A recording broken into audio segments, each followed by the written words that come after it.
Shalom, King Dawi here. Hope you're all doing okay. Hope you had a wonderful day, productive in that. Hope you praise the living creator higher, higher. The remnant who are destined to wake up. Just thought I'd come forth and just say, I don't want to be naive at the same time regarding my family and um, not let them be held accountable for their actions as well. Because although we are prisoners of war, we have free will and we can make our own choices and that. I don't know if threats were thrown out there to my family.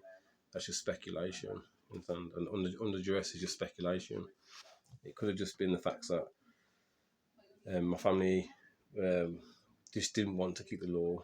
I believe because of who I am and the Operation COINTELPRO from the FBI, Prevention of a Black Messiah, the very people that they put into perpetual servitude with Dundalk versus 1452, the Saracen Negro into perpetual servitude, Oliver Cromwell kicking my family, the true Scottish Davidic rules out of our lands, and they used the Kesku Act 1666. And my family were born into secret societies, because of who we were, understand? Excluding the Messiah, King Dalby, who they have the operation against from COINTELPRO. But I have to also bear in mind the fact that they may have just wanted to use their free will to go against the living creator and not keep his law. Do you understand? That has to be a factor to count in also, because they knew that I was the one who's destined to come forth, to bring back the law of the living creator. Do you understand? So I have to also accept that as well, and I have to remember, like, my wife, she was there for me 100%, man. Like when I told her about me being abused and that, and she stood by my side, man. Do you understand? And when I came out with the abuse, like, my family were nowhere to be seen. Do you understand? Like, so I have to always bear these things in mind. I have to always bear in mind they brought the ambulances around. Like, I have to always bear in mind that they spread lies, gossip, and rumours against me. I have to always bear in mind these things, you know. But then I have to also bear in mind that we are prisoners of war. But I'm not going to be naive. I just wanted to bring forth more information regarding my mother's character to show you how to paint a better picture of how my childhood was, how my mother was. Like, she's not like an evil person, but like, I have to look at the facts as well and see and look and say, look, yeah, Lucifer, the morning star, is reigning in darkness. Facts, man. And so we went along to a JW court, man, in Sand as a child. He was set up by Charles H. Russell, a known Freemason and Zionist. Okay, look at his burial spot. His tombstone is a pyramid. That's Masonic in Sand. Historical document was taken, and people or the nations profited off our historical document, the Bible, and it was added to by Mark of Sinope. They had a fake Messiah, JC, who was not anointed according to our law, who is also called the Morning Star, and that is the devil, Lucifer, who me in a past life, Archangel Michael, Daniel chapter 12 verse 1, referring to our historical document, the Afro-Asiatics book, and the Confusion of Face, says that Michael will stand up in the end times in Jacob's trouble. That's what I'm doing now. Could have just been that my family just didn't want to keep the law. They didn't want to accept who I was. And I just wanted to go against the living creator. Maybe my mother didn't want to do that wicked act, but maybe she still didn't want to keep the law. Do you understand? Maybe she did an act which she was forced to do, pressured to do, threatened with Manolia Lily's passing, and then maybe she just didn't want to keep the law, though. Do you understand? But she did open the door to a convicted rapist, Victor Nealon, and I think it's very suspicious how the elders suggested it, when if they were like decent kind of thinking people, they'd be like, yo, Murray, it's good to do nice things for people, but he is a convicted rapist, and like, I'd rather him be housed with us than someone with an adult mind in the house, not with young children in the house and a single parent. No, it just does not sit right with me, Murray. But they didn't say that, did they? No. As she said, the elders suggested, yeah, it's good to do nice things for people. So Victor Nealon, homeless man, our postal worker. It just so happens he works on the agency, so I think they put him on there purposely so he could run our route, man, purposely, you understand? And then they literally, it's an easy way to get him through the door, innit, man, you understand? They got him through the door, and then he obviously started to abuse me, man, you understand?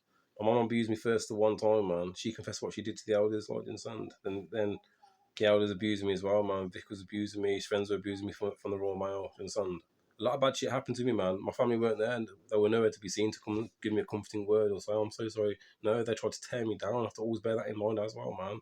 They tried to tear me down, man. You understand? Like, we're prisoners of war under Number versus 1452, man. You understand? We are the Jacobites, and the divine right to rule was taken away by Oliver Cromwell. And if that divine right to rule was recognised, if we read the scriptures, yeah, on the next one, yeah, to reign, and maybe that's what they wanted to stop as well. You understand? Like, maybe they just didn't want me to be raised up, man. You know what I mean? I have to always bear these things in mind as well, man. You can't be naive, man. You understand? A lot of bad shit happened to me, man. A lot of serious stuff happened to me when I was a child, man. You understand? Very serious, man. And I was left to try and deal with it, man. Do you understand? Yeah, my mum, she was a good mum in other areas. Do you understand? Like, she cooked and she cleaned and she loved and she cared. Do you understand? But like, the thing is, man, she did do that one act at that one time, and she did open the door to convicted rapists, man. Do you understand? And it's very suspicious, man. You understand? And his friends were abusing me as well, and him. Do you understand? And Hazy abusing the house thing. You know, a lot of shit happened, man. I know we're prisoners of war, yeah, we're under curses, man. But fucking hell, it's pretty bad, man. And then to drag my name through the mud after everything I'd been through to try and make, you understand, that's really bad, man. The most policy is all, man. But I have to point these things out as well to people also, so people aren't watching thinking, come on, King David, man. Don't be too naive, King David, man. I just want you to know I'm not naive, trust me, man. I just like to bear things in mind and like to look at the whole picture of everything, you understand, like.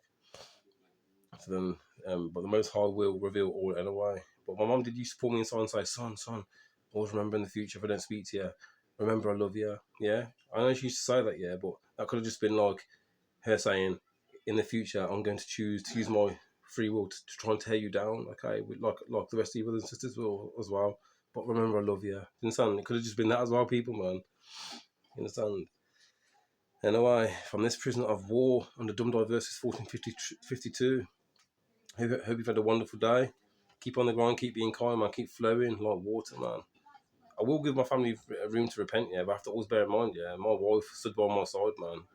You know what I mean? Through everything I've been through, like regarding the abuse, like, and she was there to help me. You understand? But my family was nowhere to be seen, man. They helped they tried to help to tear me down. You understand? Were they having wicked men whispering their ears, or was it through their own free will that they wanted to do that, man? You understand? To their own brother, their blood. But my wife said like something very important, man. She said, look, she went, Dean, at the end of the day, she went, we're being set apart, man. She's come from her mouth, we're being set apart. Because we're the true righteous. We're the pure ones. You understand? Like, you know, interesting things to think about. You understand? It's true. You understand? Anyway, enjoy the rest of your day, people. All I can do is pray my family repent. That's all I can do. I've done the right thing. I've sounded the final trumpet. I've warned people to keep the law. And I've tried to be fair and give a true account of my mother's character as well. But to say it doesn't fit her character. But, you know, what were they saying to her? Or was it done just like, yeah, here, I opened the door. Was it hard for her to open the door to Victorine? Or was it difficult for her to do? Do you understand? Like, yeah, man. Anyway, praise the living creator. Higher. Remember the scripture that says, when my mother and father forsake me in Psalms, when my mother and father forsake me, then the living creator, higher, will take care of me, man. And he definitely has, man. And I thank him every single day for that, man. Because if it wasn't for him, man, you know what I mean? I wouldn't have got through, man. He helped me. He strengthened me, man. You understand? So next time, Shalien, from this prison of war, from the Zara branch of Judah from Scotland, man. My prisoners of war, by Oliver Cromwell, kicked out of our lands. Shalien and peace.